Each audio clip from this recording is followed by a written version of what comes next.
अच्छा, आप ना आपके भाई के एकदम विपरीत खड़े रहते हैं हमेशा। लोग बोलते हैं कि ये तो विभीषण है अपने ही कुल में। आपको विभीषण की उपाधि देते हैं लोग कि अपने ही भाई का विरोध करता है आदमी। नहीं नहीं, देखिए भाई का सवाल नहीं है। सबका अपना अपना मत होता है, सबकी अपनी अपनी राय होती है। और आजकल भाई छोड़िए, बच्चों का भी अधिकार है कि वो अपनी राय, अपनी अपनी सोच विचार अलग रखें। ये आप अगर मेरा भाई सोचता है तो मैं भी सोचूं, या मैं ऐसा सोचता हूं तो मेरे बच्चे भी सोचें, ऐसा नहीं होता है। सब पढ़े लिखे हम नागरिक हैं भारत के, सबके अपने अपने विचार होते हैं, और यही मजा है प्रजातंत्र का। तो दिग्विजय सिंह जी से आप सहमत क्यों नहीं रहते हैं? क्यों नहीं रहते? काफी बार उनका विरोध करते हैं, एकदम मुखर होकर करते हैं, ऐसा क्यों है? दिग्विजय सिंह जी मुझे जानते हैं, मैं उनको जानता हूँ, और हम एक दूसरे की कार्यशैली भी जानते हैं। जहाँ मैं गलत करता हूँ तो वो कहते हैं कि मैं गलत कर रहा हूँ, मैं बात सुनता हूँ। कहीं मुझे लगता है कि कहीं कुछ गलती हो रही है, तो भले ही छोटे हैं हम, लेकिन हमारा कर्तव्य है कि हम उनको बताएं गलत क्या हो रहा है। ये छोटे का कर्तव्य होता है कि बड़ों को बताए कि भाई यहाँ गलत हो रहा है। लोग सर विभीषण तो बोलते हैं आपको। इस पर जवाब नहीं दिया आपने। जिसको जो कहना कह दे, मैं जैसा हूँ और ऐसे ही रहूँगा। हमने उनसे ये सवाल लगभग 1 साल पहले ही पूछ लिया था, लेकिन कांग्रेस को शायद ये नजर नहीं आ रहा होगा कि पार्टी के भीतर घात वाली जो बातें हैं वो कौन कर रहा है। लक्ष्मण सिंह उनमें से एक नेता थे जो पार्टी की खिलाफत अंदर ही अंदर करते थे, चाहे वो पार्टी उन्हें टिकट भी दे देती थी।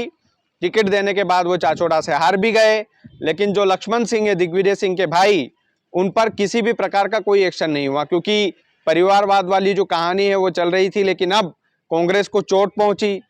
एक बड़ा चुनाव मध्य प्रदेश का, विधानसभा का वो हारी, लोकसभा में एक भी सीट कांग्रेस ला नहीं पाई। और फिर पहलगाम अटैक के बाद दिग्विजय सिंह के भाई ने जो कुछ भी बोला उसमें सब कुछ उजागर हो गया था। उसके बाद में फिर राहुल गांधी ने सीधे चेतावनी दे दी थी कि भैया जो लोग नहीं सुधर रहे हैं उनको तो बाहर का रास्ता दिखाना ही पड़ेगा।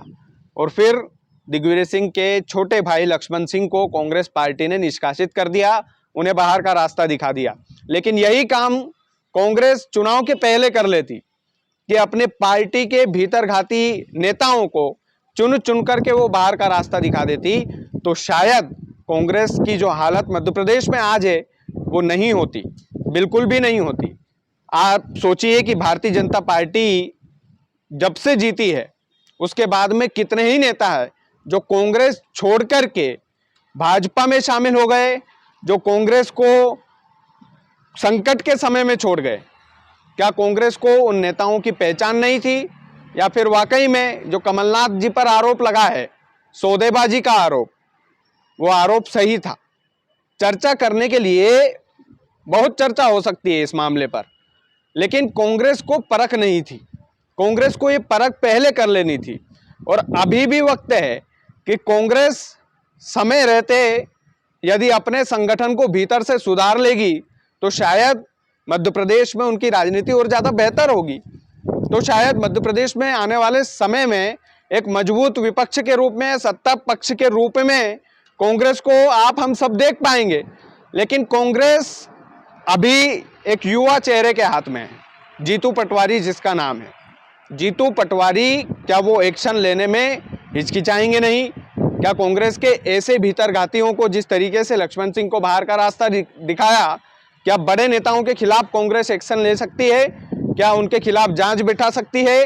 क्या कांग्रेस में इतनी हिम्मत और इतनी हिमाकत है कि वो फिर कमलनाथ नहीं देखेगी, वो फिर दिग्विजय सिंह जैसे बड़े नेता नहीं देखेगी? अगर इनके खिलाफ भी कुछ सबूत पाए जाते हैं तो सबूत के आधार पर जिस तरीके से लक्ष्मण सिंह को बाहर का रास्ता दिखाया गया, आने वाले समय में कमलनाथ जी को बाहर का रास्ता दिखाना पड़े। क्योंकि खबरें तो उनको भी लेकर चली थी ना बोस चुनाव के समय में कि वो भारतीय जनता पार्टी में शामिल होने वाले हैं।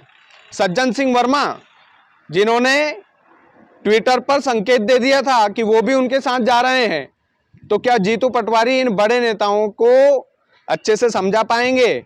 और ना केवल समझा पाएंगे, जो लोग अच्छे बड़े मार्जिन से हारे हैं या जो थोड़े मार्जिन से जीते हैं, क्या कांग्रेस आने वाले समय में उनका टिकट काट पाएंगी? और तो और जीतू पटवारी क्या खुद का टिकट राऊ विधानसभा से काटेंगे, उनके गृह क्षेत्र से काटेंगे, क्योंकि उन्हें भी हार का सामना करना पड़ा था। अब नए चेहरे को मौका दीजिए, आपके पास ऑलरेडी एक पद है, उस पद को अच्छे से संभालिए।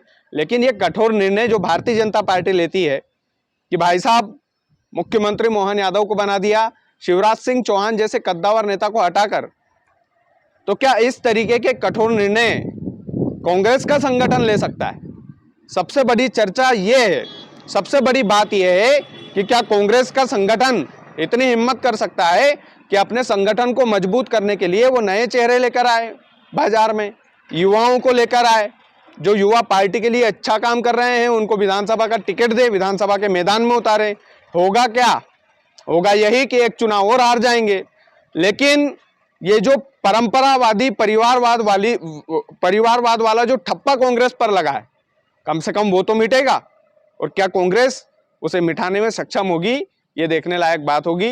बाकी आप लोग वीडियो को ज़्यादा से ज़्यादा शेयर कीजिएगा। चैनल यदि आपने सब्सक्राइब नहीं किया है तो प्लीज़ कर लीजिएगा। बहुत बहुत धन्यवाद।